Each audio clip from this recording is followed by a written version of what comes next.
Hello, good evening everyone. आवाज आ रही है? Good evening sir. Evening sir. Good evening, good evening. कल की क्लास में हमने एडजॉइन एंड इनवर्स पढ़ा था। कुछ क्वेश्चन मैंने आपको नोट्स के पीछे होमवर्क में दिए थे और एक डीपीपी भी दी थी। वो नोट्स के पीछे कुछ पीवाईक्यू थे, आपने अटेम्प्ट किए थे घर जाके? बोलो, देखा ही नहीं खोल के? करे थे? करना है आप लोगों को, ठीक है। वो नोट्स के पीछे लेटेस्ट जेई के पीवाईक्यू रखे थे एक्स्ट्रा। कल का टॉपिक काफी इंपॉर्टेंट था, मैंने कहा था जेई में क्वेश्चन आते हैं, और वैसे ही आज का टॉपिक भी इंपॉर्टेंट है, इसमें से भी क्वेश्चन आएंगे। ये आखिरी के दो टॉपिक का इंपॉर्टेंट है। एक तो properties of adjoint, inverse and determinant, इन तीनों की प्रॉपर्टी एकदम रटी हुई होनी चाहिए। शॉर्ट नोट बना के एकदम चिपका लेना। और ये लास्ट पार्ट है सिस्टम ऑफ इक्वेशंस, यहाँ से भी एक क्वेश्चन जेई में आ रहा है, ठीक है। तो इन दोनों टॉपिक की प्रैक्टिस अच्छे से करनी है। आज एक वर्कशीट में आपको दूंगा जिसमें लगभग 20 क्वेश्चन होंगे। उसमें से कुछ कुछ क्वेश्चन तो मैंने ऑलरेडी क्लास में करा रखे, लगभग 5-6 क्वेश्चन तो करा दिए। तो आपको लगभग सिर्फ 15 क्वेश्चन ही करने हैं, और उन 15 क्वेश्चन को करने में 1 घंटा का टाइम देना है, ठीक है। एज अ टेस्ट पेपर उसको ट्राई करना, कोशिश करने की, और आज ही फिनिश कर लेना। और सब लोगों को ग्रुप में भेजना है, सारे बच्चों का आना चाहिए होमवर्क, ठीक है। अदरवाइज आपको अगर इस बैच में रहना है, क्लियर है, देखो ऑलरेडी और बच्चे आना चाहते हैं, अगर आपको इस बैच में रहना है टाइमली होमवर्क भेजना पड़ेगा। टीचर्स को बार बार बोलना ना पड़े, याद दिलाना पड़े होमवर्क भेजो, होमवर्क भेजो। ये आपका काम है, ज्यादा मिल भी नहीं रहा है, ठीक है। क्लास के बाद नोट्स को रिवाइज करो, होमवर्क करो। रात को नहीं होता, सुबह जल्दी उठ के करो, लेकिन करना है, तभी जाके चीजें सीखोगे, ठीक है। तो आज ये टॉपिक करने के बाद मैं आपको एक वर्कशीट भेजूंगा, उसमें लगभग 15 क्वेश्चन ही आपको करने, बाकी ऑलरेडी मैंने करा रखे हैं क्लास में। उसको एकदम टाइमर के साथ प्रॉपरली बैठ के सॉल्व करने की कोशिश करना। 1 घंटा हो जाना चाहिए, एक 1.5 घंटे में, ठीक है। वो करने के बाद उसका जो भी फोटो है, पीडीएफ है, ग्रुप में भेज देना। चलो करें start. Yes sir. Yes sir. बोलो। Yes sir. ठीक है, अच्छा टॉपिक है एक्चुअली आज का, ज्यादा टफ नहीं है, बस कैलकुलेशंस का ध्यान रखना है। आसान टॉपिक है, और जेई नंबर दे रहा है, इसमें 4 नंबर का एक क्वेश्चन आ रहा है, ठीक है। चलो, सिस्टम ऑफ इक्वेशन मतलब आपने बचपन में क्लास 9th और 10th में एक चैप्टर पढ़ा था, system linear equation in 2 variable. वहां पे आपको 2 लीनियर इक्वेशन देते थे और 2 वेरिएबल एक्स और वाई रहते थे। 2 इक्वेशन 2 वेरिएबल और linear equation in 2 variable represent a straight line. तो आपको 3 तरह के सॉल्यूशन मिलते थे, याद आ रहा है? बोलो। जैसे लीनियर इक्वेशन इन 2 वेरिएबल बचपन में पढ़ा था, लीनियर इक्वेशन इन 2 वेरिएबल। जैसे एक इक्वेशन है, मान लो a1x plus b1y plus c1 equal to 0। दूसरी इक्वेशन है a2x plus b2y plus c2 equal to 0। 2 equation 2 variable x और y, लीनियर इक्वेशन है। और ये लीनियर इक्वेशन को अगर मैं प्लॉट करूं तो बेसिकली ये एक स्ट्रेट लाइन को रिप्रेजेंट करती है। क्या रिप्रेजेंट करती है? लाइन को। बेसिकली मेरे पास 2 लाइन की इक्वेशन गिवन है, 2 लाइन की आपको क्या गिवन है? इक्वेशन। अब इन 2 लाइन की इक्वेशन से आपके पास 3 तरह के सॉल्यूशन आ सकते हैं। ये 2 लाइन की इक्वेशन से आपको 3 तरह के सॉल्यूशन आ सकते थे, आपने पढ़ा भी था। एक होता था यूनिक सॉल्यूशन, एक होता था नो सॉल्यूशन, एक होता था infinitely many solution. Unique solution मतलब इन दोनों को सॉल्व करके एक्स और वाई की एक ऐसी सिंगल वैल्यू जो दोनों इक्वेशन को सेटिस्फाई करे। 2 इक्वेशन 2 वेरिएबल को सॉल्व करने का तरीके भी आपको पता ही है, एलिमिनेशन, सब्स्टिट्यूशन, ये सब। तो यूनिक सॉल्यूशन मतलब आपको दोनों इक्वेशन का एक सिंगल सॉल्यूशन मिल रहा है, मतलब दोनों लाइन एक दूसरे को इंटरसेक्ट कर रही है, और उस कॉमन पॉइंट ऑफ इंटरसेक्शन को इसका सॉल्यूशन बोलते थे, है ना। तो आपके पास ये यूनिक सॉल्यूशन आता था। तो इसको अगर आप डिटरमिनेंट के टर्म्स में देखोगे, अच्छा वहां पे याद है क्या कंडीशन थी यूनिक सॉल्यूशन की 9th-10th में? a1 by a2 should not be equal to b1 by b2, याद आ रहा है? Yes sir. Yes sir. इधर रटी हुई होगी, 9th में भी थी, 10th में भी थी, बोर्ड्स में। कि यूनिक सॉल्यूशन की कंडीशन क्या थी? a1 by a2 should not be equal to b1 by b2। अगर आप यहाँ ध्यान से देखो, क्रॉस मल्टीप्लाई कर दें अगर, तो a1 b2 should not be equal to b1 a2, that is a1 b2 minus b1 a2 should not be equal to 0, और ये value is nothing but the determinant of a1 b1 a2 b2। देखो इसको open करोगे तो यही आएगा determinant ऊपर वाला, इसको ओपन करने पे यही आ रहा है, Yes, है ना, sir. should not be equal to 0। तो वहां से भी यही आया था, वहां पे दो इक्वेशन दो वेरिएबल थी, तो यूनिक सॉल्यूशन की कंडीशन क्या ही थी, डिटर्मिनेंट नॉट इक्वल टू 0। मतलब basically a1/a2 not equal to b1/b2। इसका मतलब क्या है था कि ये जो कोएफिशिएंट का जो डिटर्मिनेंट बनेगा, एक्स वाई वेरिएबल का जो डिटर्मिनेंट बनेगा, उसकी वैल्यू नॉन जीरो होनी चाहिए। अगर ये वैल्यू नॉन जीरो है मतलब इक्वेशन के आके होंगे यूनिक सॉल्यूशन। ये डिटर्मिनेंट का है, एक्स जो वेरिएबल है उनके कोएफिशिएंट का डिटर्मिनेंट। तो वेरिएबल जो यहाँ पे है उनके कोएफिशिएंट का डिटरमिनेंट अगर आपका नॉन जीरो है तो आपको यूनिक सॉल्यूशन मिलेगा। सेकंड था इन नो सॉल्यूशन। नो सॉल्यूशन मतलब लाइंस कैसी हो जाएगी, पैरेलल, है ना, लाइंस कैसी हो जाएगी, पैरेलल। इसका मतलब होता था नो सॉल्यूशन। अब पैरेलल लाइंस हो जाएगी, और इनफाइनाइटली मेनी सॉल्यूशन मतलब लाइंस कैसी हो जाएगी, कोइंसाइडिंग। Yes sir. एक के ऊपर एक। इनफाइनाइटली मेनी सॉल्यूशन मतलब एग्जैक्टली सेम लाइन, एक के ऊपर एक, हाँ है ना, बोलो। Yes sir. चलो यहाँ पे लिख देता हूँ मैं थोड़ा सा। तो अपन यहाँ पे एक चीज पढ़ रहे थे, a1x plus b1y equal to c1 एक इक्वेशन थी, दूसरी इक्वेशन थी a2x plus b2y plus equal to c2। तीन तरह के solution. Unique solution, unique solution के लिए मैंने अभी बताया था कि a1/a2 should not be equal to b1/b2, और इसको लिखने का दूसरा तरीका क्या बताया कि determinant of a1 b1 a2 b2 should not be equal to 0। ये यूनिक सॉल्यूशन की कंडीशन आती थी, और इसका मतलब होता है कि लाइन दोनों एक दूसरे पे इंटरसेक्ट कर रही है, एक पॉइंट। सेकंड हमने पढ़ा अभी कि भैया इसका सेकंड टाइप का सॉल्यूशन आता सकता है नो सॉल्यूशन। नो सॉल्यूशन की कंडीशन याद करो क्या होती थी वहां पे, sir a1/a2 a1 is equal to b1 by बोलो, b2. Sir is equal to और भी b1 क्या, by b2. और C1 It is C2 में not very good, not equal to a1/a2 equal to b1/b2 but not equal to c1/c2, है ना, yes clear है। तो मतलब यहाँ से बोला कि ये दोनों इक्वल होनी चाहिए, मतलब इनसे जो डिटरमिनेंट बनेगा a1 b1 a2 b2 ये क्या होना चाहिए, 0, है ना। yes sir और ये पीछे वाली दो या आगे वाली दो से जो डिटरमिनेंट बनेगा, जैसे b1 b2 और जो कांस्टेंट टर्म c1 c2, इनसे जो डिटरमिनेंट बनेगा ये नॉन जीरो होना चाहिए, और या फिर a1 a2 c1 c2 से जो डिटरमिनेंट होना चाहिए कैसे होना चाहिए, नॉन जीरो। आ रही बात समझ में। यस तो ये Yes, sir. कंडीशन होती थी पैरेलल। अगर लाइंस पैरेलल है तो आपको सॉल्यूशन नहीं मिलेंगे, और ये होता था। अच्छा, नो सॉल्यूशन को एक और नाम से जाना जाता था, याद करो, आई से स्टार्ट होता था। इमेजिनरी नहीं नहीं, Infinite solution. इनकंसिस्टेंट, याद आ रहा है। यस सॉल्यूशन मिल रहा है मतलब कंसिस्टेंट, सॉल्यूशन नहीं मिल रहा मतलब इनकंसिस्टेंट। क्लियर है, yes sir बोलो। और एक तीसरी वेराइटी होती थी इनफाइनाइटली सॉल्यूशन। इनफाइनाइट सॉल्यूशन मतलब दोनों लाइंस ओवरलैप करे, ओवरलैप करे मतलब इनके जो कोएफिशिएंट है उनके रेशियो क्या हो जाए, equal, a1/a2 equal to b1/b2 equal to c1/c2, हाँ है ना।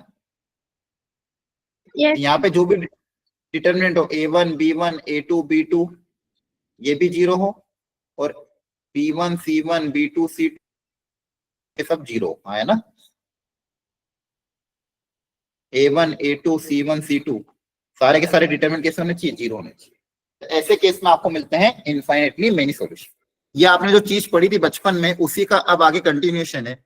अब आज की क्लास में हम जो इक्वेशन लेंगे, पहले हमने दो इक्वेशन दो वेरिएबल पढ़ा था, अब हमें जो इक्वेशन लेना, तीन इक्वेशन तीन वेरिएबल, ठीक है, तीन इक्वेशन और उसमें वेरिएबल भी कितने, तीन, और उसका सॉल्यूशन पता करना कि उसके सॉल्यूशन कितने आएंगे। अब 3D प्लेन मतलब 3D में टाइम जाना है, ये पहले 2D में था, 2D में स्ट्रेट लाइन रिप्रेजेंट करता था, अब 3D में क्या रिप्रेजेंट करेगा वो समझना है।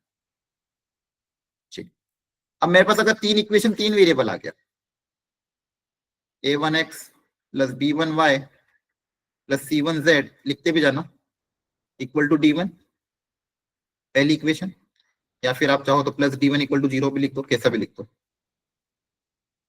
लिखते भी जाना ताकि आपका टाइम बचेगा। Equation number 1, equation number 2 A2X plus B2Y plus C2Z plus D2 equal to 0। Equation number 3 A3X plus B3Y plus C3Z plus D3 equal to 0।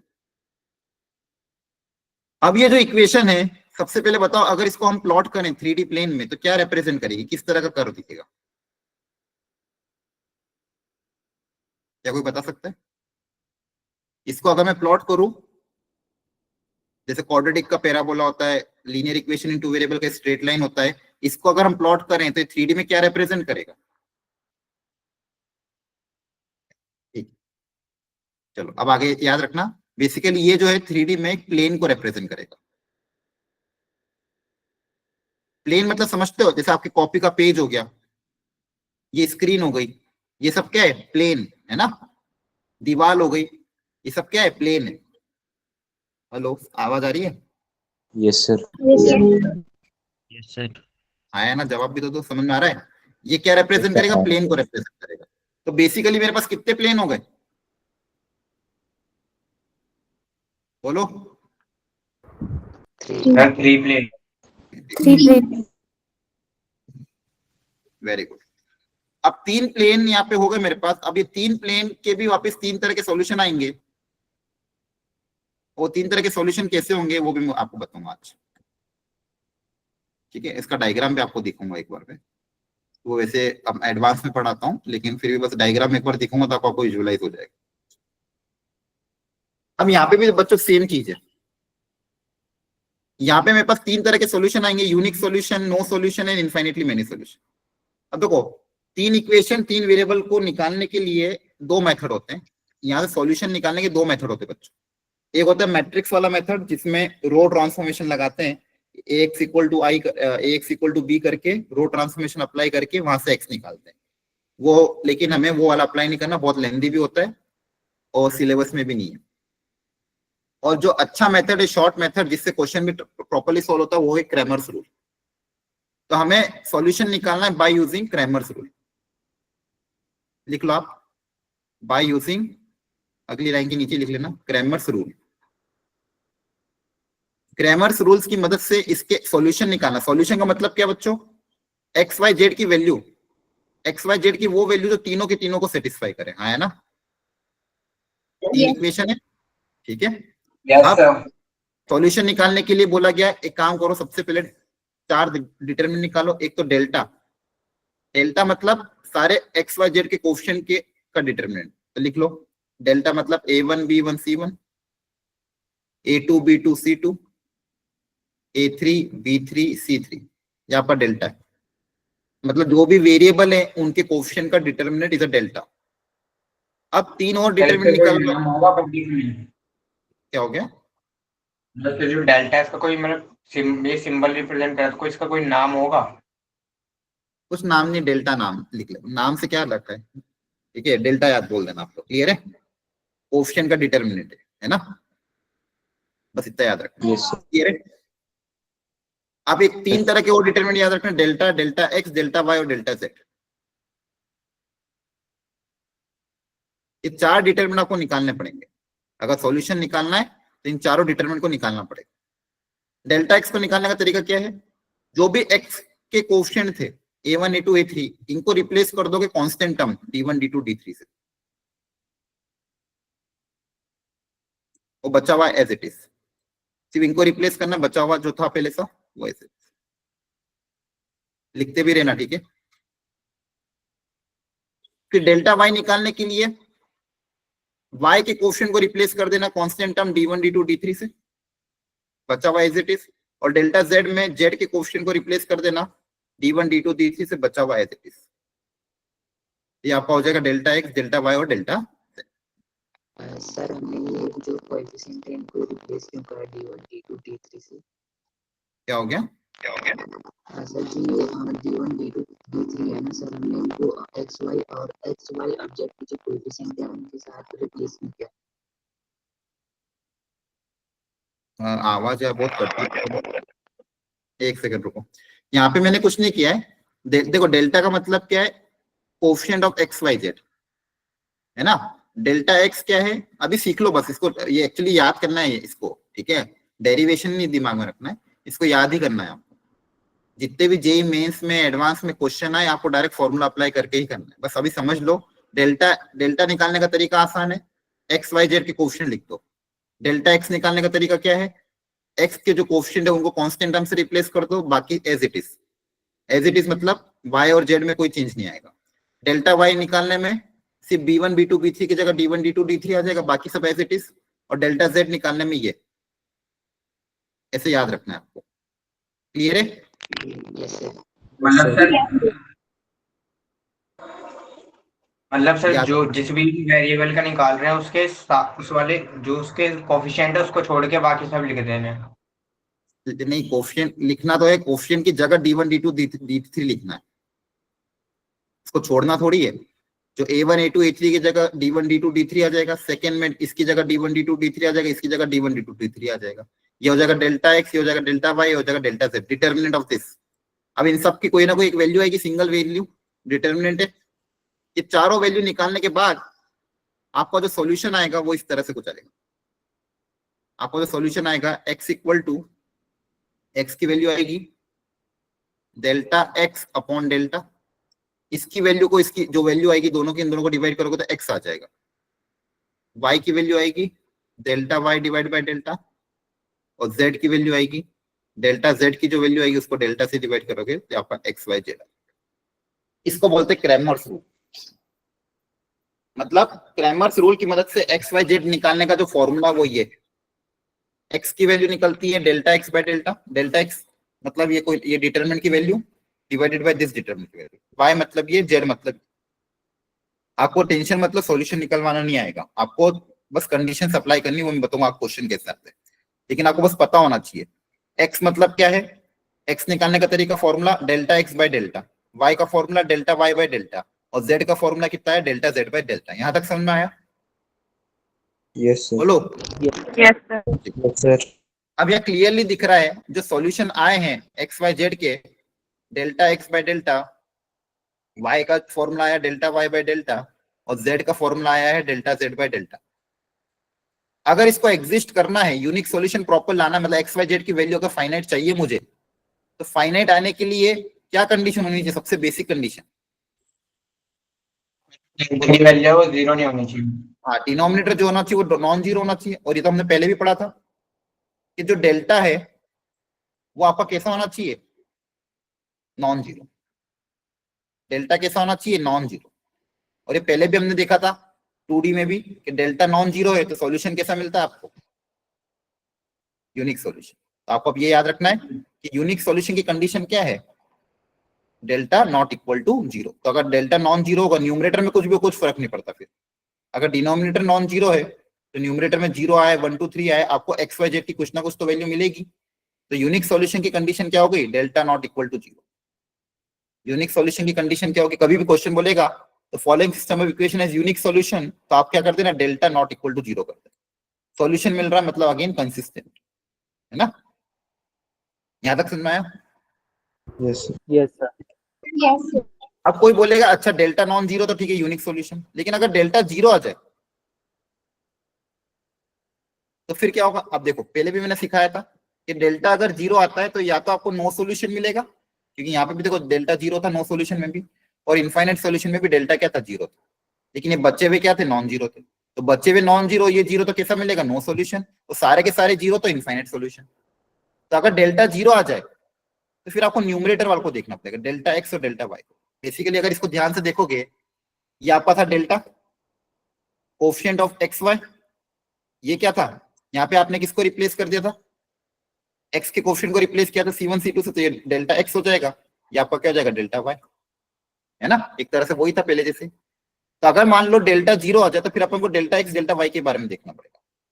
Delta zero हो जाए, डेल्टा एक्स भी डेल्टा वाई भी और delta Z भी, ये सारे के सारे अगर 0 हो जाए तो आप क्या बोलोगे? Infinite solution. क्या बोलोगे? बोलो। इनफाइनाइट। तो इनफाइनाइट सॉल्यूशन की कंडीशन क्या हो गई? Delta 0, delta x non, delta x, delta y, delta z, all of them are 0, तो इनफाइनाइट सॉल्यूशन। अब इसमें एक नोट आता है स्पेशल, वो अभी लिखूंगा मैं, कंडीशन होती है वो ध्यान रखनी है, ठीक है? अभी अगली स्टेप में लिखूंगा। और नो सॉल्यूशन का सिंपल वही आ जाएगा। नो सॉल्यूशन मतलब डेल्टा तो 0, लेकिन any one of the delta x delta y क्या होना चाहिए? नॉन 0 होना चाहिए, है ना? अगर ऊपर वाला नॉन 0 नीचे वाला 0 तो नॉट डिफाइन हो जाएगा, तो बेसिकली क्या हो जाएगा? No solution. और नो सॉल्यूशन को एक और नाम से जानते हैं, इनकंसिस्टेंट।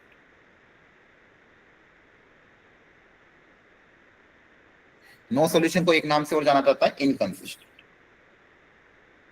तो डेल्टा 0 और डेल्टा एक्स नॉन 0 या फिर डेल्टा वाई नॉन 0, कम से कम कोई एक भी अगर नॉन 0 आ जाए और डेल्टा 0 हो, ऐसे केस में होगा आपका नो सॉल्यूशन। डेल्टा भी 0 हो जाए, डेल्टा एक्स भी 0 हो जाए, डेल्टा वाई भी 0 हो जाए, डेल्टा जेड भी 0 हो जाए, ये कंडीशन है आपकी इनफाइनाइट सॉल्यूशन। और यूनिक सॉल्यूशन की बहुत सिंपल कंडीशन है, delta not equal to 0। Delta not equal to 0। हाँ, किसी को कोई डाउट हो तो पूछो। अभी ऐसा हो सकता है कि डेल्टा एक्स और डेल्टा वाई डेल्टा जेड ये तीनों मतलब इनमें से कोई भी 0, डेल्टा भी 0, क्या क्या वापस पूछो।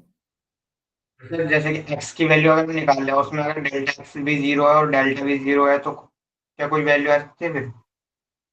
नहीं ना, फिर बोला ना इनफाइनाइट सॉल्यूशन मिलेंगे आपको। ऊपर भी 0, नीचे भी 0, डेल्टा एक्स भी 0, डेल्टा वाई भी 0, तो आपको क्या मिलेंगे? Infinite solution. मतलब बहुत सारी एक्स वाई जेड की वैल्यू मिलेगी जो उस तीनों इक्वेशन को सेटिस्फाई करेगी। ठीक है सर। अभी इस पे क्वेश्चन करूंगा। एक्चुअली ये सिर्फ थ्योरी बेस रेडी कर रहा हूं मैं, आपको क्वेश्चन में सिर्फ कंडीशन ही अप्लाई करनी है। अभी मैं सीखूंगा उसको। यहां तक लिख लिया सबने?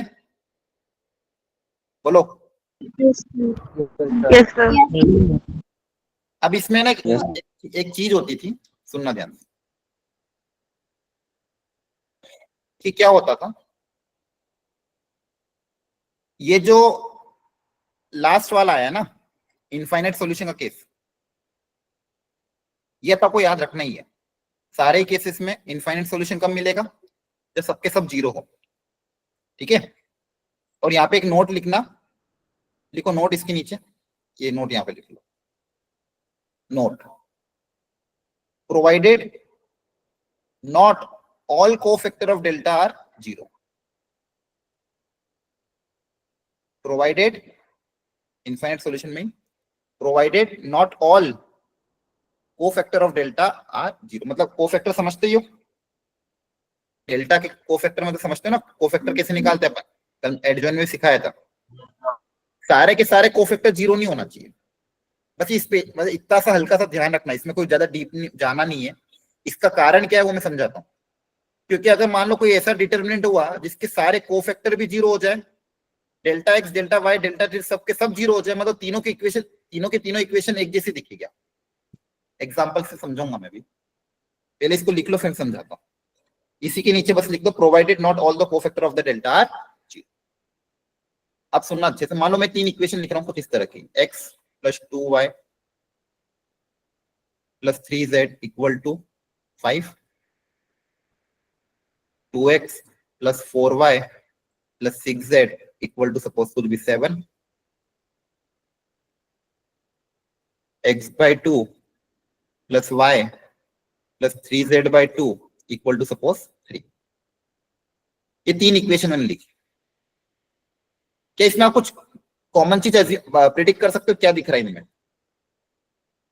बोलो। ये जो तीनों प्लेन्स हैं कैसे दिख रहे हैं? सर इनके देखो कोफिशिएंट देखो, यहाँ पे 2 से मल्टीप्लाई करूंगा तो ये आ जाएगा, 2 से डिवाइड करूंगा तो ये आ जाएगा, हाँ है ना? सारे कोफिशिएंट का रेशियो सेम है एक्स वाई जेड का। अरे बोलो। Yes. यहाँ पे Yes, देखो sir. इस पूरी इक्वेशन, इसको 2 से मल्टीप्लाई करोगे तो ये मिल जाएगा, 1/2 से डिवाइड करोगे तो ये मिल जाएगा। तो यहाँ पे x का कोफिशिएंट का रेशियो देखो 1:2, 2:1/2। ये भी 1:2:1/2, 1:2:1, मतलब बेसिकली एक्स वाई जेड के कोएफिशिएंट क्या यहाँ पे सेम है। ये क्या रिप्रेजेंट कर रहा है, इट रिप्रेजेंट 3 पैरेलल प्लेन। ये तीनों इक्वेशन क्या रिप्रेजेंट कर रही है, क्योंकि यहाँ पे कांस्टेंट अलग अलग है, तो 3 पैरेलल प्लेन को रिप्रेजेंट कर रही है। तो इस केस में, इस टाइप की केस में अगर आप निकालोगे delta x, delta y, delta z, सबके सब जीरो आएंगे। यहाँ पे डेल्टा, क्योंकि आपके कोएफिशिएंट सब सेम है ना, तो डिटरमिनेंट की प्रॉपर्टी याद है, अगर कोई भी दो रो अगर आइडेंटिकल हो, या फिर दो रो अगर आइडेंटिकल हो, या फिर दो रो के रेशियो प्रोपोर्शनल हो, तो उनका डिटरमिनेंट जीरो आता था, याद आ रहा है? यस सर, आपने बताई थी। Yes sir. डिटरमिनेंट की प्रॉपर्टी बताई थी कि कोई भी डिटरमिनेंट में कोई भी दो रो आइडेंटिकल हो, या फिर कोई भी दो रो का रेशियो इक्वल हो, तो डिटरमिनेंट जीरो आता था। यहाँ पे वही हो रहा है, यहाँ पे delta, delta x, delta y, delta z सबके सब जीरो आएंगे, एंड सारे कोफैक्टर आर आल्सो जीरो। सारे के सारे कोफैक्टर भी क्या आएंगे, जीरो। अब यहाँ पे सब जीरो भी हो रहा है, कोफैक्टर भी सब जीरो हो रहे हैं, तो ये सॉल्यूशन, ये केस जो है इनफाइनाइट का नहीं है, ये केस किसका है, नो सॉल्यूशन का। ये रे, ये केस किसका है, नो सॉल्यूशन। तो बस ये नो सॉल्यूशन का एक स्पेशल केस है, इसको ध्यान रखना।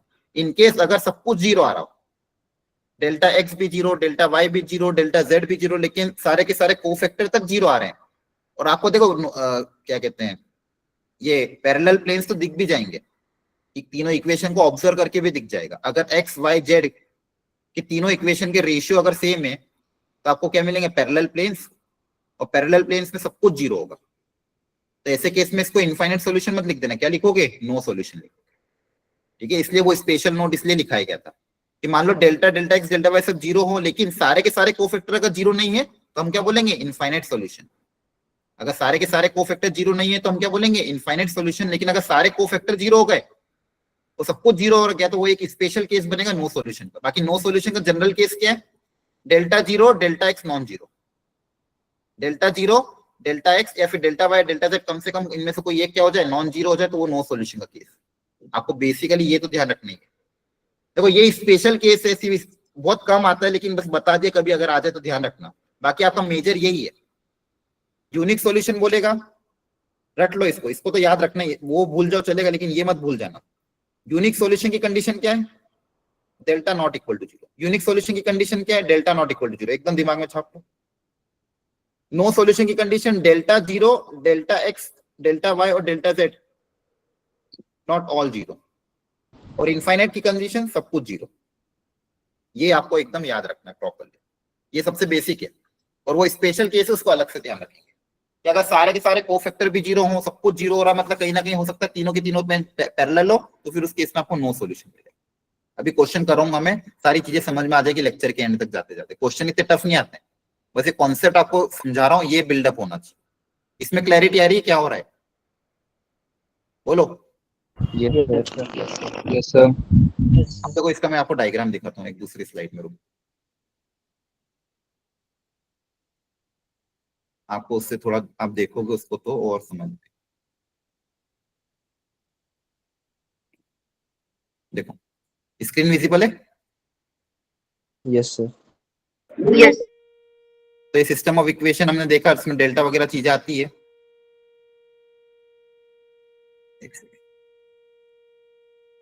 देखो ये प्लेन, तीन इक्वेशन रिप्रेजेंट करेंगे तीन प्लेन को। तीन प्लेन इस तरह से अगर इंटरसेक्ट करे, तो मतलब एक कॉमन पॉइंट ऑफ इंटरसेक्शन आ रहा है, तो ऐसे केस में क्या हो जाएगा, यूनिक सॉल्यूशन। और यूनिक सॉल्यूशन की कंडीशन क्या होती है, delta not equal to zero.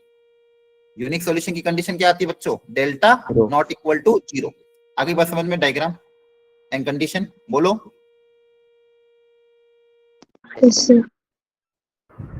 Second, no solution में आपको बताया था मैंने, देखो अगर मान लो दो प्लेन पैरेलल हो जाए, एक ऐसे इंटरसेक्टिंग हो जाए, तो आपको एक कोई भी पॉइंट ऐसा नहीं मिले, जो ऐसा नहीं मिलेगा जो तीनों पे लाई कर रहा हो। ये भी नो सॉल्यूशन की कंडीशन। मान लो दो प्लेन पैरेलल, एक इंटरसेक्टिंग भी हो जाए, तीनों प्लेन पे कॉमन पॉइंट कोई नहीं मिलेगा, ऐसा कोई भी पॉइंट नहीं जो तीनों पे लाई कर रहा हो। अगेन यहाँ पे भी क्या होगा, डेल्टा तो जीरो होगा, लेकिन delta x, delta y, delta z में कम से कम कोई एक क्या होगा, नॉन जीरो। सेम यहाँ पे ये लास्ट वाले में भी क्या होगा, delta zero, but delta x, delta y, delta z again non zero. अगर ऐसा ट्राइंगल टाइप बन रहा हो, तो भी यहाँ पे कोई कॉमन पॉइंट आपको नहीं मिलेगा। और तीसरी कंडीशन स्पेशल केस वाली, अगर तीनों के तीनों प्लेन पैरेलल हो जाए, तीनों के तीनों प्लेन अगर क्या हो जाए पैरेलल, तो आपको क्या मिल जाएगा, सारे के सारे जीरो हो जाएंगे। आ रही बात समझ में? बोलो। Yes sir. ठीक है, ये बस विजुअलाइज करने के लिए। इनफाइनाइट सॉल्यूशन, तीनों के तीनों प्लेन एक कॉमन लाइन ऑफ इंटरसेक्शन से अगर निकले तो आपको यहाँ पे देखो कि इनफाइनाइट पॉइंट्स मिलेंगे जहां पे तीनों के तीनों प्लेन इंटरसेक्ट कर रहे हैं, और इनफाइनाइट सॉल्यूशन की एक कंडीशन याद रखनी है, सब कुछ zero. Delta, delta x, delta y, delta z, सब कुछ सब जीरो। क्लियर? और ये इनफाइनाइट केस का ऐसा डायग्राम दिखेगा जिसमें तीनों की तीनों प्लेन में कॉमन लाइन आ रही हो, मतलब आपकी कॉपी का पेज समझ लो, आपकी कॉपी बाइंडिंग वाली कॉपी है ना, उस कॉपी में सारे पेज कनेक्टेड है एक दूसरे से। बोलो। तो कॉपी के जो सारे पेज है वो क्या है? इनफाइनाइट सॉल्यूशन है। आगे समझ में सब चीजें? Yes sir. अब मैं आपको जेई के क्वेश्चंस कराता हूँ। जेई के क्वेश्चन के लिए आपको ये सब दिमाग नहीं लगाना, उसमें सिर्फ कंडीशन याद रखनी है। चलो मुझे बताओ यूनिक सॉल्यूशन की कंडीशन। यूनिक सॉल्यूशन की condition delta not equal to zero. रटो सब लोग, यूनिक सॉल्यूशन की कंडीशन मतलब रटना नहीं, समझा तो यही है मैंने कॉन्सेप्ट, बस इसको याद रखना है। यूनिक सॉल्यूशन की condition delta not equal to zero. Infinite solution की condition delta, delta zero, delta x, delta y, delta z, सबके सब जीरो। Yes sir. और नो सॉल्यूशन की कंडीशन सर उसमें सारे जीरो। डेल्टा इक्वल टू जीरो और एनी वन जीरो। चलो करो। और डेल्टा मतलब समझते ही हो, determinant of the coefficient of x y z.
हो गया?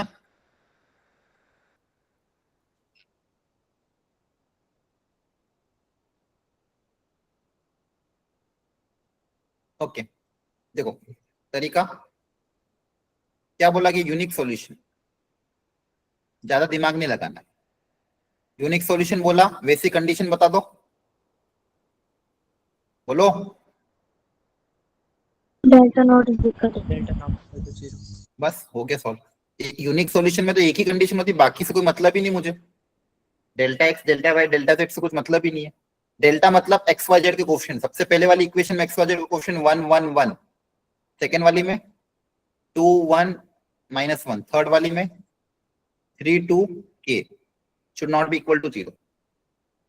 अब चाहो तो आप रो ऑपरेशन लगा के इसको थोड़ा सिंप्लीफाई करके फिर ओपन करो, डायरेक्ट ओपन करना है डायरेक्ट ओपन करो। मैट्रिसेस में रो ऑपरेशन भी लगा सकते हो, लगाया करो ताकि थोड़ा कैलकुलेशन आसान हो। तो यहाँ पे देखो 3 1 है तो किसी 2 1 को 0 बना दो, C2 changes to C2 minus C1, C1 को सेम रख रहा हूँ, तो C3 changes to C3 minus C1, 1 2 3, C2 minus C1 करोगे तो जगह ये हो जाएगा ऐसा कुछ, चेक कर लेना कैलकुलेशन। और C1 C3 माइनस C1 करोगे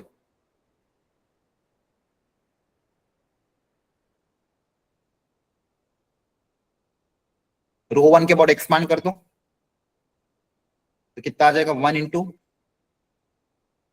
-1 -3 -1 k -3 नॉट इक्वल टू 0। आप डायरेक्ट भी ओपन कर सकते हो, उससे भी कोई दिक्कत नहीं, लेकिन रो ऑपरेशन की थोड़ी आदत बनाओ ताकि आपकी क्रॉस मल्टीप्लाई कर दो, k -3 minus of minus minus plus -k +3 -3 not equal to 0, तो k नॉट इक्वल टू 0। क्या है k नॉट इक्वल टू 0 मतलब k की वैल्यू कुछ भी रखो एक्सेप्ट 0, तो आपका आंसर क्या आएगा, ऐसे लिखोगे k belongs to all real number except 0, all real number except 0। क्या है, समझ में आया? बोलो, Yes, sir. है ना? जे मेंस 2018 में आया था, यूनिट तो आसान है, कर सकते हो कि नहीं, बस कैलकुलेशन ढंग से Yes, sir. चलो। इनकंसिस्टेंट मतलब,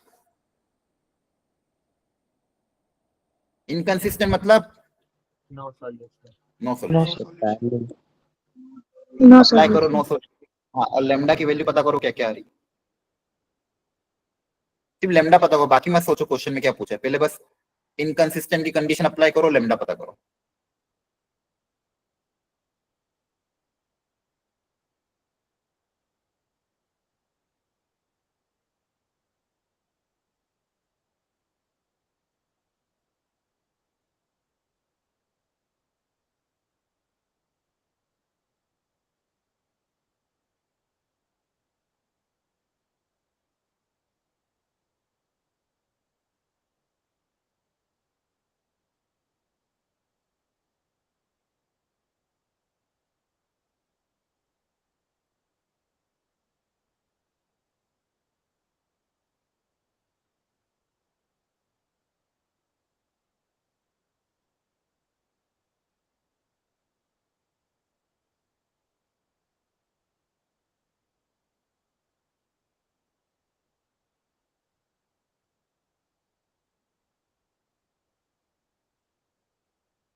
डन।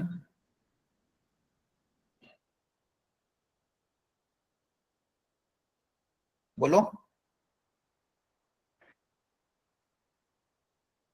सबसे पहले तो डेल्टा निकाल लेना, लैम्डा 1 1 1 लैम्डा 1 1 1 लैम्डा। हेलो, समझ में आ रहा है? Yes. अच्छा, इसको ओपन करने से पहले सिंप्लीफाई बताओ, इसमें कौन सा रो ऑपरेशन लगा है ताकि थोड़ा सिंप्लीफाई हो जाए, सोच के बताओ। तो सिमेट्रिकल है लगभग, कौन सा रो ऑपरेशन लगा है ताकि सिंप्लीफाई हो। और हमेशा ध्यान रखना, जब भी delta delta x delta y निकालो, हमेशा फैक्टर्स बनाओ, फैक्टर्स बनाओगे कभी गलती नहीं होगी। जो भी वैल्यू आ रही है इसके फैक्टराइज करो, हमेशा लिख लेना इसको हिंदी में अपनी अपनी कॉपी। जब भी लिख लो अभी भी, जब भी डेल्टा डेल्टा एक्स या डेल्टा वाई निकालो, कोशिश करो कि फैक्टर्स बने। हिंदी में लिख लो, कोशिश करें कि फैक्टर्स बन जाए। अच्छा बताओ, इसमें कौन सा रो ऑपरेशन लगा है? बहुत स्टैंडर्ड वाला रो ऑपरेशन है ताकि अच्छा क्रिएशन हो जाए। जल्दी बताओ, बोलो। एक जैसा अगर क्रिएट करना है तो क्या ये वाला याद नहीं है? R1 changes to R1 plus R2 plus R3, है ना? Yes. 2 plus lambda 2 plus lambda 2 plus lambda हो जाएगा। आप ओपन डायरेक्टली भी कर सकते हो, again saying the same thing, but आदत होनी चाहिए सिंप्लीफाई करने की। 2 प्लस लेमडा कॉमन 1 1 1 1 लेमडा 1 1 1 1। जैसे ही 3 1 दिखे, एक 1 की मदद से बचे हुए दो को 0 बना दो बाय यूजिंग कॉलम ऑपरेशन, जो पिछली बार लगाया था।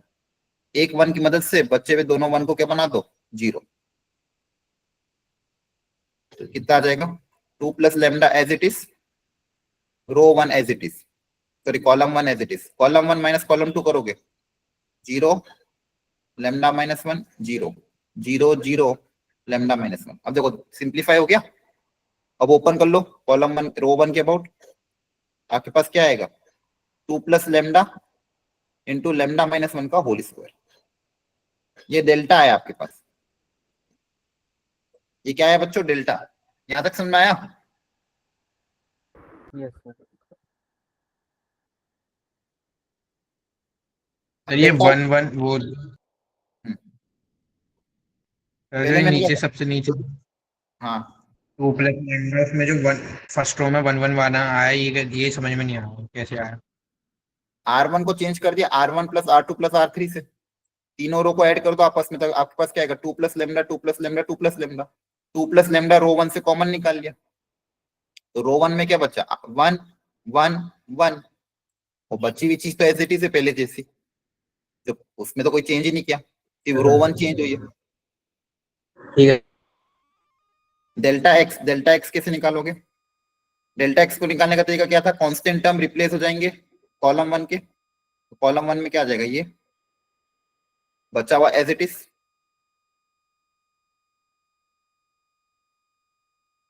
तो डेल्टा एक्स को भी आप चाहो तो देखो यहाँ पे सेम ऐसा ही है, ये डेल्टा एक्स जैसे ही दिख रहा है। इसका ओपन अपने क्या कहते हैं? लेमडा माइनस 1 का होल स्क्वायर आएगा। डेल्टा एक्स ऐसा आ जाएगा, हाँ है ना? इसको ओपन करोगे तो ये आ जाएगा। बोलो, ऐसा ही तो था ये बच्चा हुआ। क्लियर हुआ है? Yes, sir. डेल्टा वाई निकालोगे तो लेमडा 1 1 1, ये 1 1 1 हो जाएगा 1 1 लेमडा। डेल्टा वाई की वैल्यू भी अगर निकालोगे, देखो ये सेम ही है, बस इन दोनों रो को इंटरचेंज कर दोगे एक बार, नहीं बस ऊपर लेमडा है यहाँ पे, ठीक है। ओपन करके देख लो एक बार क्या आ रहा है।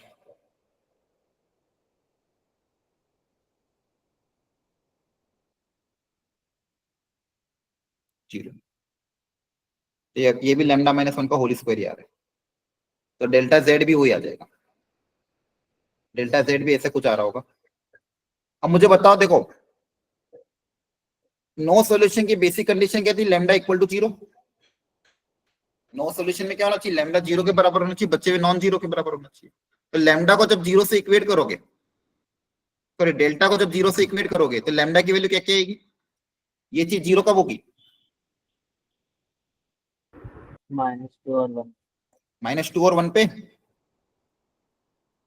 है ना? या तो लेमडा की वैल्यू -2 हो या फिर 1 हो, दोनों में से कोई एक होगी या फिर हो सकता है दोनों ही हो जाए। अब बताओ क्या 1 ले सकते हैं? क्या लेमडा को 1 ले सकते हैं क्या? अगर लेमडा 1 ले लिया तो डेल्टा तो 0 होगा ही सही, delta x, delta y, delta z सबके सब 0 हो जाएंगे, हाँ है ना? Yes. और आपके पास देखो लेमडा को 1 रखोगे, तीनों इक्वेशन को भी ध्यान से देखो, सब एक जैसी बन जाएगी। x plus y plus z equal to 1, x plus y plus z equal to 1, x plus y plus z equal to 1, मतलब सारे के सारे कोइंसाइडिंग प्लेन, मतलब इनफाइनाइट सॉल्यूशन हो जाएगा। तो लेमडा इक्वल टू 1 के लिए मुझे क्या मिलेगा? इनफाइनाइट सॉल्यूशन, है ना? बोलो। Yes, sir. Yes. Yes, sir. Lambda को क्या रखना पड़ेगा? -2। लेमडा इक्वल टू क्या हो जाएगा? -2। अब लेमडा को -2 रखूंगा तो देखो ध्यान से, -2 रखने पे डेल्टा तो 0 हो जाएगा, लेकिन delta x, delta y, delta z क्या हो गए? Non zero. तो लेमडा इक्वल टू -2 आपका कंडीशन आएगा नो सॉल्यूशन। क्लियर है? तो लेमडा की सिर्फ एक ही वैल्यू है -2। अब यहाँ पुटअप कर दो, -2 के मॉड का स्क्वायर प्लस -2, -2 का स्क्वायर कितना होगा? 4, 4 प्लस 2 कितना हो जाएगा? 6। Option number D. लेमडा की वैल्यू सिर्फ कौन सी है कि -2, -2 रख दोगे लेमडा की जगह तो क्या आएगा? ऑप्शन नंबर डी 6 आएगा। आ रही बात समझ में? बहुत सारे बच्चों का सी आ रहा था, गलती पता चली क्या? हाँ गौरव बोलो। सर यहाँ पे जो समीशन का साइन दे रखा है ये किस लिए है? ये इसलिए था कि अगर मान लो ज्यादा लेमडा की वैल्यू आती तो उन सबको सम करते, लेकिन यहाँ पे लेमडा की वैल्यू एक ही आई है। लेमडा की वैल्यू अगर मान लो 2 आती तो दोनों की वैल्यू को रख रख के ऐड करना पड़ता। क्लियर है? ठीक है सर। हाँ, तो आपको ये समझ में आया कि देखो लेमडा निकालने के बाद लेमडा की दो वैल्यू आई, एक वैल्यू से इनफाइनेटली सॉल्यूशन आ रहे थे और एक वैल्यू से नो सॉल्यूशन आ रहे थे। तो नो सॉल्यूशन वाली -2 की थी और 1 से इनफाइनाइट सॉल्यूशन आ रहे थे। क्लैरिटी आई कि नहीं आई बताओ? Very good, Yes. ठीक है। Yes, sir. चलो एक लास्ट क्वेश्चन और कर लो इस टॉपिक पे, फिर होमोजेनियस इक्वेशन पढ़ेंगे इसके बाद। करो अच्छे से ट्राई।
देखो वापिस से डेल्टा 11125 अल्फा 123 अगेन 3 1 दिखे, मैं तो जैसे 3 1 दिखते हैं मैं उनको 0 बना देता हूँ।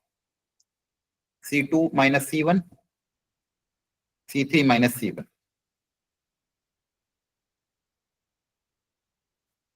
तो जगह 0 3 1 0 अल्फा माइनस 2 2 इसको ओपन करोगे फर्स्ट रो के अबाउट तो 1 इंटू 6 माइनस अल्फा माइनस 2 तो ये कितना आ जाएगा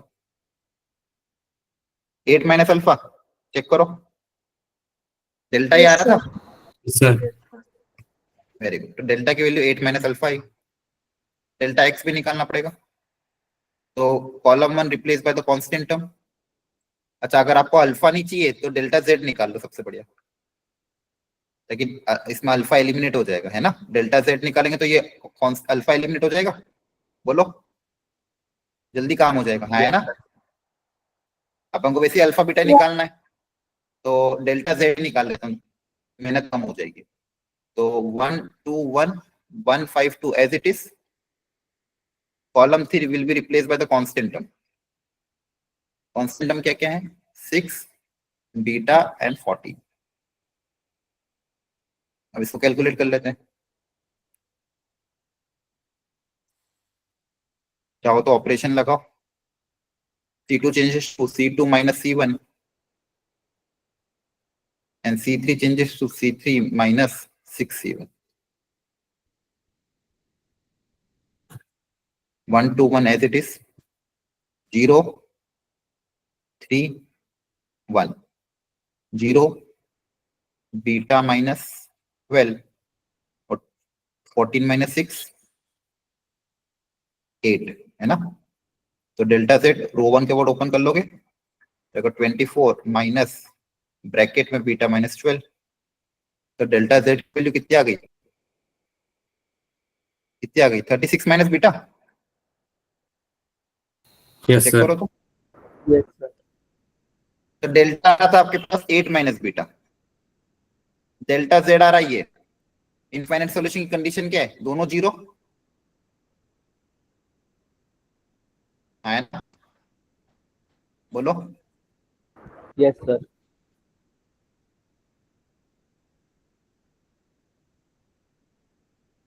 क्वेश्चन में क्या पूछा था, इन दोनों का एडिशन कितना आ रहा है 36 प्लस 8 44। क्लियर है, बोलो सर आपका टाइम बच गया, डेल्टा एक्स की जगह में डायरेक्ट डेल्टा जेड ही निकाल दे, कैलकुलेशन आसान हो गई है ना। क्लियर, बोलो ओके। नेक्स्ट हेडिंग डालो homogeneous equation, homogeneous system of equations. अब यहां पे बस कुछ अंतर नहीं है, जितने भी कांस्टेंट टर्म है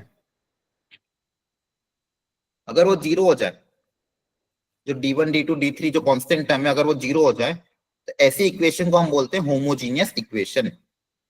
ऐसी इक्वेशन को हम क्या बोलते हैं, होमोजीनियस इक्वेशन। तो अगर आप देखोगे अगर कांस्टेंट D1 D2 D3 अगर 0 हो गए तो जब हम delta x delta y delta z निकालेंगे तो सबका एक एक कॉलम 0 हो जाएगा। और किसी भी डिटरमिनेंट में अगर कोई भी एक कॉलम या कोई भी एक रो अगर तीनों 0 होती तो आंसर 0 ही होता है ना। तो होमोजीनियस के केस में हमेशा delta x delta y delta z तो हमेशा ही 0 रहेंगे। Delta x delta y delta z हमेशा 0 रहेंगे कि नहीं रहेंगे होमोजीनियस में, बोलो आपको समझ में आ रहा है, यस सर। है ना। होमोजीनियस में क्या होगा कि कांस्टेंट टर्म ही 0 है, अगर कांस्टेंट टर्म 0 है तो फिर तो डेल्टा एक्स डेल्टा वाई और डेल्टा जेड सबके सब क्या हो जाएंगे अपने आप 0। तो सब कुछ चीजें अब डिपेंड करेगी डेल्टा पे है कि delta x delta y delta z तो हमेशा ही 0 होंगे, निकालने की जरूरत ही नहीं है, ध्यान रखना। होमोजीनियस बोला है मतलब delta x delta y delta z all are 0। अब चीजें डिपेंड करेगी डेल्टा पे, तो अगर डेल्टा भी 0 आ जाए,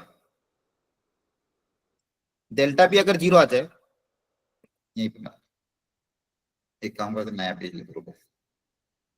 आपको ये समझ में आ रहा है होमोजीनियस में ये तीनों 0 के होंगे, बोलो यस सर। Yes. Yes, तो sir. मुझे बताओ, अगर डेल्टा 0 आ जाए तो क्या होगा? कौन सी कंडीशन बन जाएगी? Infinite solution. इनफाइनाइट सोल्यूशन हो जाएगी, है ना? अगर डेल्टा भी 0 हो जाए, ऑलरेडी ये तीन तो 0 है, और डेल्टा भी 0 बोल दोगे तो इनफाइनाइट मैनी सोल्यूशन हो जाएगी। तो मैंने क्या सिखाया?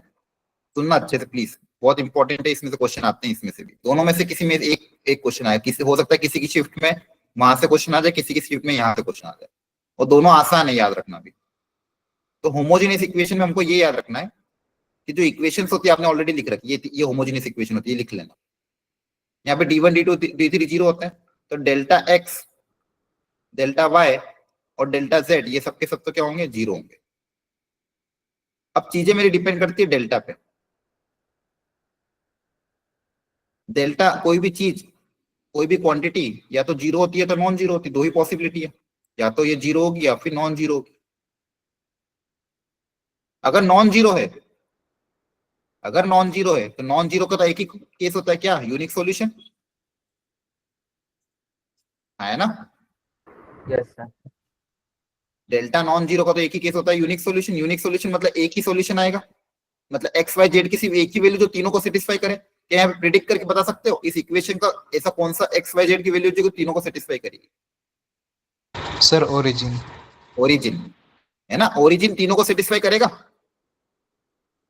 बोलो, एक्स को 0, वाई को 0, जेड को 0, सारी की सारी इक्वेशन 0 हो जाएगी, है ना?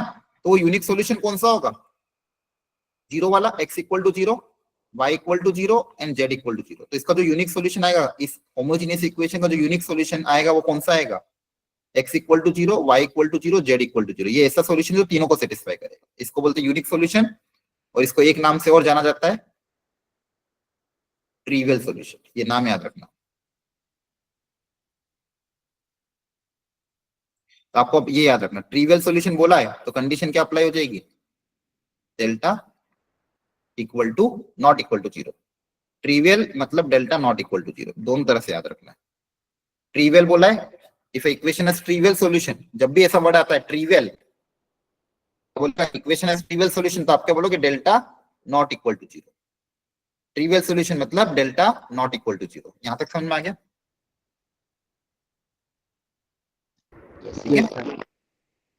दूसरा केस, अगर डेल्टा 0 हो जाए, अब ये तो ऑलरेडी 0, तो ये भी 0 हो जाए, तो फिर एक ही केस बच रहा है, दैट इज, लिख लो, इनफाइनाइट सॉल्यूशन।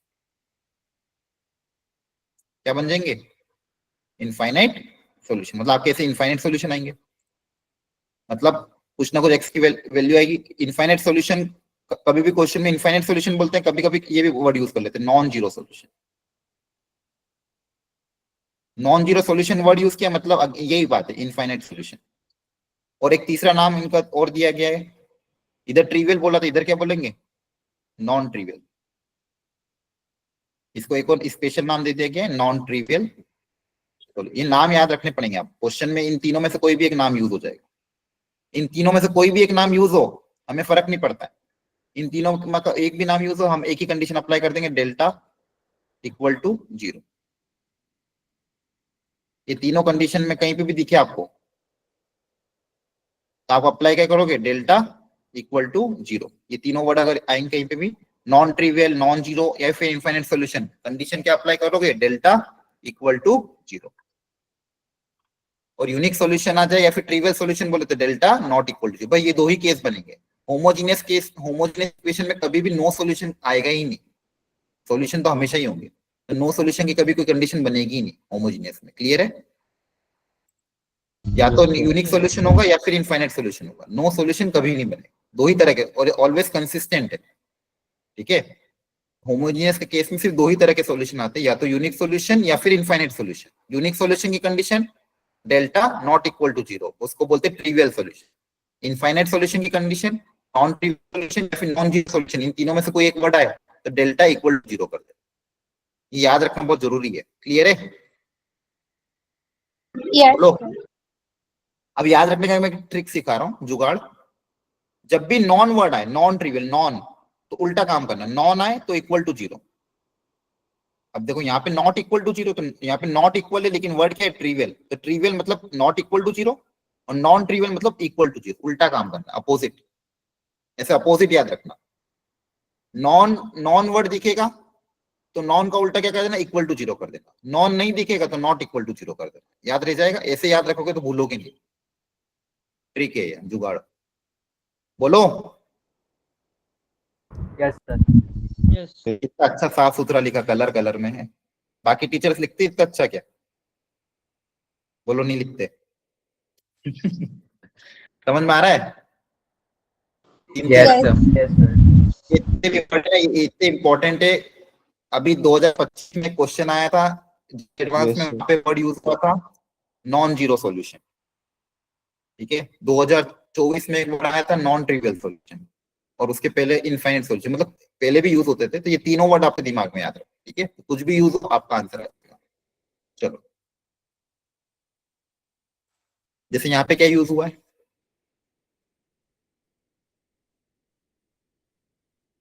नॉन जीरो मतलब condition sir delta equal to zero. Delta equal to zero कर दो, डेल्टा इक्वल टू जीरो।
हो गया?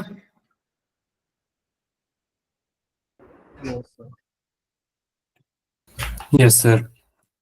क्या आ रहा है देखो, एक्स वाई जेड को सबको उधर भेज देना, 1 minus c b minus b. फिर इन सबको उधर भेजोगे तो सी, वाई का कोफिशिएंट -1, जेड का कोफिशिएंट ए। ध्यान से अपने स्टैंडर्ड में कन्वर्ट कर देना, तो हो जाएगा बी ए -1, ये डेल्टा आएगा, ठीक है, इक्वल टू जीरो। अब ओपन करो, या फिर देखो सिंप्लीफाई हो रहा है क्या। सिंप्लीफाई तो नहीं दिख रहा है फिलहाल, तो चलो ओपन कर लेते हैं। कितना हो जाएगा, 1 into 1 minus a square, minus minus plus c into minus c minus a b, minus b into a c minus minus plus b. Calculation देखते रहना है ना, इक्वल टू जीरो। कितना आ जाएगा, 1 minus a square minus c square minus a b c minus a b c minus b square equal to zero. A square plus b square plus c square minus 2abc, sorry plus 2abc equal to कितना आ जाएगा, 1। आसान था, clear है? Yes sir. ये बहुत अच्छा question है, इसको इंपॉर्टेंट मार्क कर लेना अपने नोट्स में। इनफाइनाइट सॉल्यूशन तो आ जाएंगे, लेकिन सॉल्यूशन निकालना कैसे, बस वो लॉजिक है।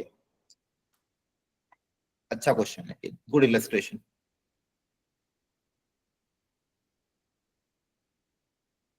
पहले कंडीशन पता करो ए की, ए निकालो। नॉन ट्रिवियल याद आ रहा है, नॉन ट्रिवियल मतलब इनफाइनाइट सॉल्यूशन।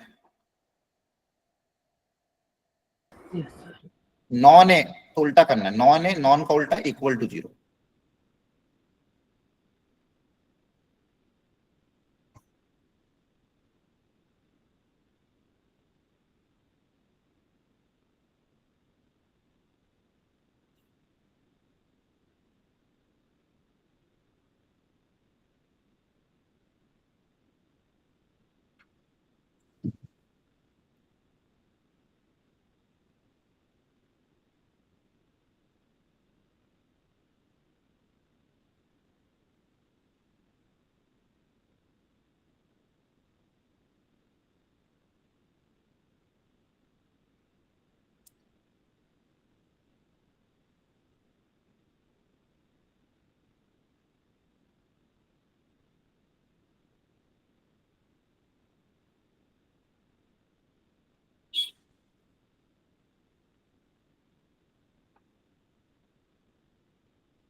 एक बार चेक करना तो ये आ रहा है क्या? Yes, sir. कैलकुलेशन कहीं गलती तो नहीं करती मैंने, देख लेना।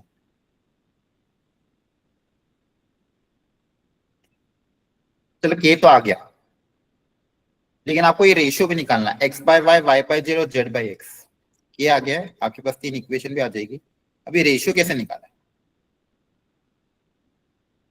कौन बताएगा? सोचो थोड़ा सा, आप लोग सोचो।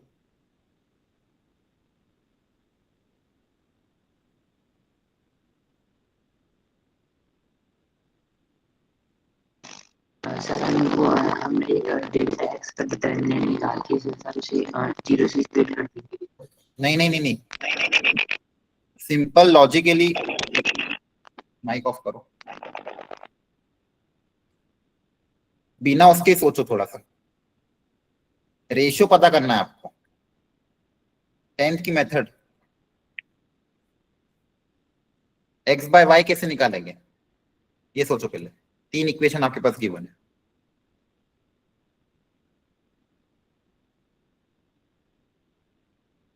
एक्स बाय वाई कैसे निकालूं, एक्स और वाई में रिलेशन कैसे निकालूं, जल्दी बताओ। सर सर फर्स्ट और थर्ड को प्लस कर सकते हैं। हाँ बस, जेड को एलिमिनेट कर दो बेसिकली। अगर एक्स और वाई में रिलेशन चाहिए तो जेड को एलिमिनेट करो, हाँ है ना? बोलो। Yes, sir. बस यही दिमाग लगाना था इस क्वेश्चन में, इसलिए अच्छा था कि आपके पास 3 इनफाइनाइट सॉल्यूशन है, तो ये कहीं ना कहीं रेशियो आएंगे ना, उन रेशियो को पता करना है आपको। तो ये equation number 1, equation number 2, equation number 3, तो आपको ये जो रेशियो निकालना है, तो बेसिकली क्या करो, फर्स्ट और थर्ड को ऐड कर दो।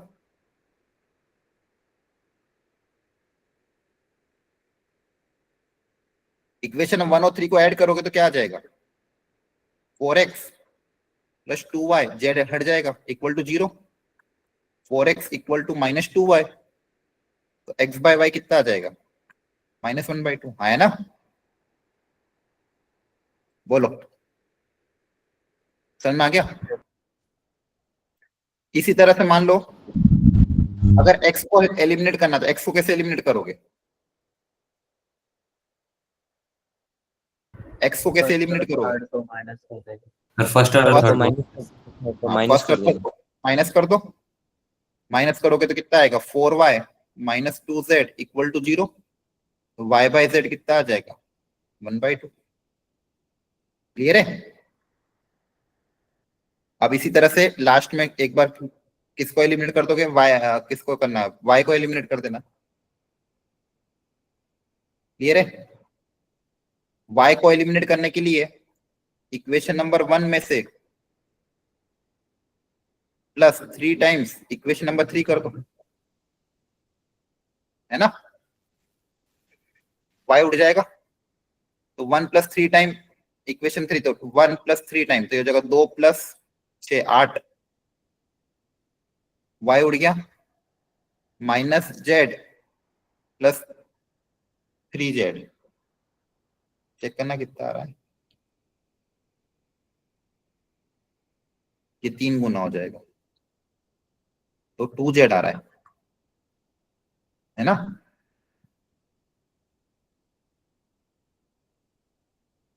Yes, sir. x by z कितना आ जाएगा, -1/2। तो देखो अब इन तीनों को ऐड करोगे अगर, तो 1/2 -1/2 तो कैंसिल हो गया, बचेगा -1/4। सॉरी, जेड बाय एक्स निकालना था ना।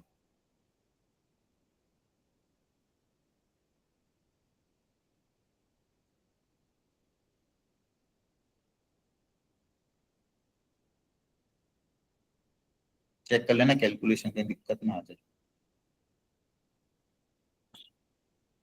जेड बाय एक्स कितना आ जाएगा, -4, ये कितना आएगा, -4 प्लस के 1/2। क्लियर हो गया? बताओ। Yes, sir. ठीक, समझ में तो आ रहा है ना आपको चीजें कैसी चल रही है? आज जो हमने पढ़ा सिस्टम ऑफ इक्वेशन, बोलो। Yes. चलो एक जेई का Yes, पीवाई sir. पहले मिंडम थ्योरम बाद में करेंगे। चलो इसी साल का जेई मेंस 2025 लेटेस्ट, लगाओ दिमाग।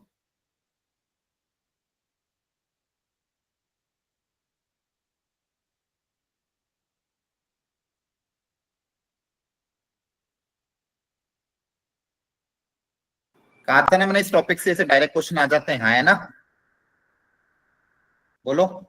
2019 में भी आ रहा था, 18 में भी आ रहा है, 25 में भी आ रहा है, 24 में भी आया, हर साल आ रहे, रिपीट हो रहे।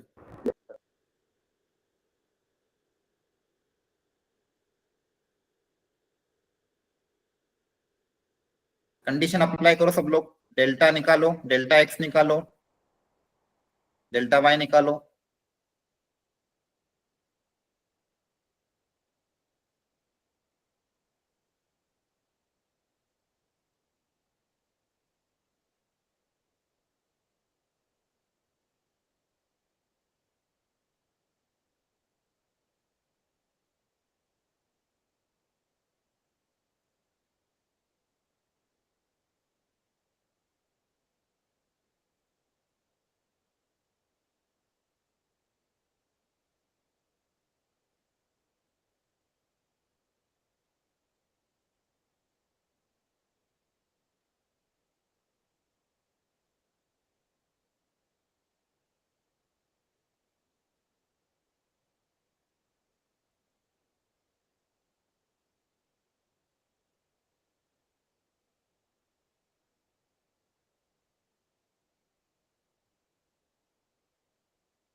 देखो क्वेश्चन बस कैलकुलेशन आई थिंक हो रहा है, आंसर आ रहा है।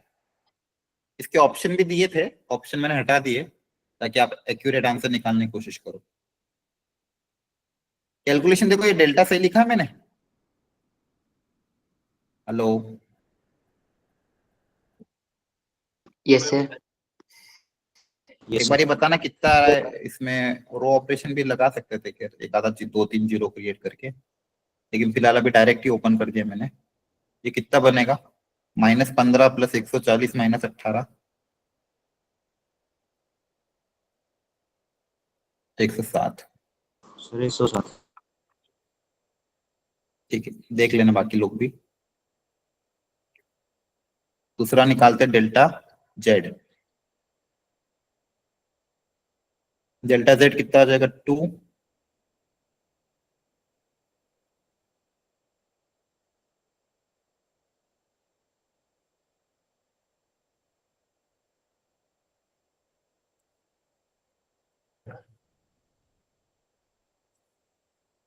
देखो इसमें बस कैलकुलेशन थोड़ी आपको बस प्रैक्टिस करनी अच्छे से, ताकि कैलकुलेशन एरर ना हो। ठीक है, सर आंसर 150 आंसर तो बाय पता 11 नहीं, है। देखते हैं।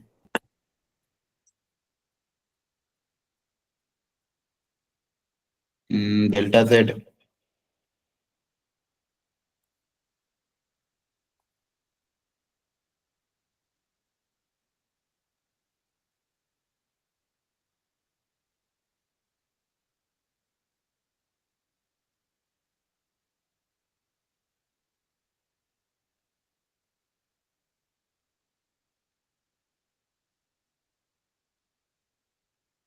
थोड़ी कैलकुलेशन इतनी लंबी कैसे चली गई। और किसी का आसान आता क्या, डेल्टा, हाँ यार अपन को डेल्टा जेड निकालना था, म्यू आ जाता डायरेक्टली, है ना। डेल्टा जेड डेल्टा वाई निकालते तो म्यू आ जाता। बोलो। यस सर, हाँ, अलग अलग अलग आ अलग आ जाते। जाएगा। ये मेहनत हो गई ज्यादा यहाँ पे, ध्यान नहीं दिया अपन ने, क्योंकि देखो डेल्टा वाई निकालते तो लेमडा हट जाता, डेल्टा जेड निकालते तो म्यू हट जाता, तो उससे कैलकुलेशन थोड़ी आसान होती। ठीक है, तो ये देखो ऑब्जर्वेशन करा करो, नहीं तो फिर ऐसे जैसे मैंने ध्यान नहीं दिया अभी, एग्जॉस्ट हो गया था मैं भी क्लास लेते लेते। तो आप कैलकुलेट ध्यान दिया करो, अगर डेल्टा वाई निकालोगे तो ज्यादा फायदा होगा। आपको समझ में आ रहा है फायदा ज्यादा क्यों होगा? बोलो, पिछली बार भी बताया था अभी। वाई निकालोगे तो ये लेमडा हट जाएगा, लेमडा की जगह क्या आ जाएगा, ये constant term, this as it is. इसको जीरो से इक्वेट करोगे तो यहाँ से म्यू आ जाएगा। बोलो। और दूसरा क्या निकालोगे, delta z 1 2 14 as it is, 2 lambda 3 as it is, constant term replace हो जाएगी 2 5 33। इसको जीरो से इक्वेट करो कि यहाँ से लेमडा आएगा। क्लियर है? बोलो। वो लेमडा म्यू की वैल्यू यहाँ पे भी क्रॉस चेक करके देख लेना, जीरो आ रही कि नहीं आ रही। अगर वो सेटिस्फाई कर रहा है तो आपके लेमडा और म्यू आ जाएंगे। कर लोगे सॉल्व? बोलो। Yes sir. कितना 12 आ रहा है क्या? कुछ बच्चों ने यस सर। ऑप्शन में दिया है, मुझे आंसर नहीं पता इसका, मैं दिखाता हूँ आपको। इसका पहला ही क्वेश्चन में इसका आंसर बता देता हूँ। आज इसी की वर्कशीट में आपको देने वाला हूँ। इसका पहला क्वेश्चन तो अपन ने कर ही लिया। हाँ, 12 is the correct answer. Clear है? आंसर इसका 12 है। एक बार घर पे प्रैक्टिस कर लेना सब लोग प्लीज। चलो लास्ट क्वेश्चन एक और कर लो। 2023 में देखो एक और क्वेश्चन आया था। देखो डायरेक्ट आ रहा है कि नहीं क्वेश्चन, है ना। नो सॉल्यूशन, अप्लाई करो कंडीशन।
हो गया क्या?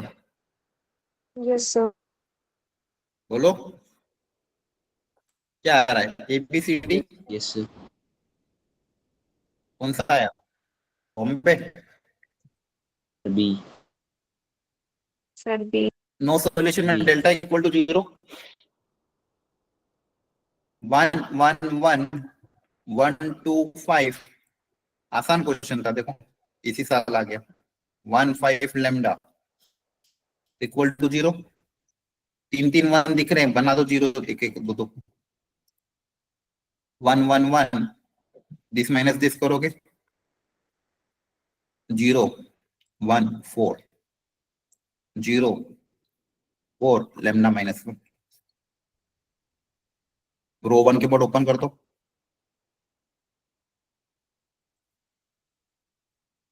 Lambda equal to 17। देखो ये ऑप्शन तो ऑलरेडी चले गए, है ना? सही है।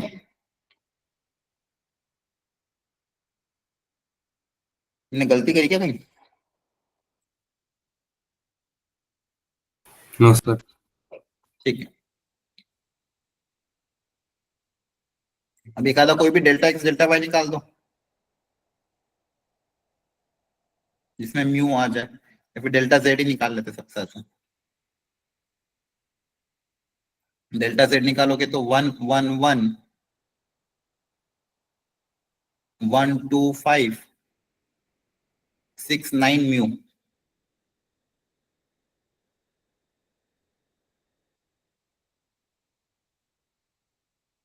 वन 1 6 रो ऑपरेशन लगा रहा हूं।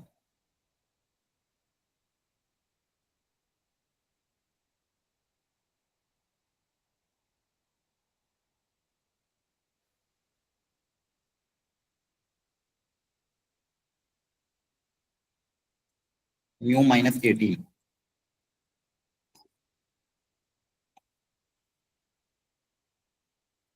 क्लियर है? बोलो। यस आसान था ना? ठीक है, चलो काफी आज के लिए, थक गए होंगे आप लोग। एक वर्कशीट अभी दे दूंगा मैं, बहुत सारे क्वेश्चन तो मैंने ऑलरेडी करा रखे हैं, बच्चे हुए क्वेश्चन PYQ से सारे एक बार ट्राई कर लेना।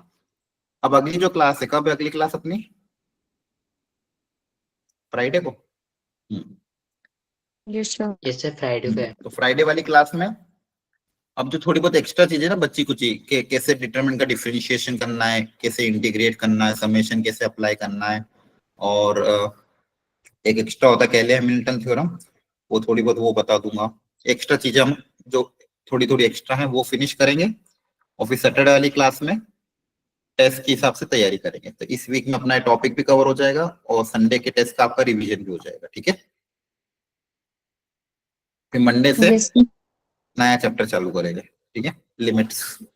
ओके, चलो गुड नाइट, टेक केयर।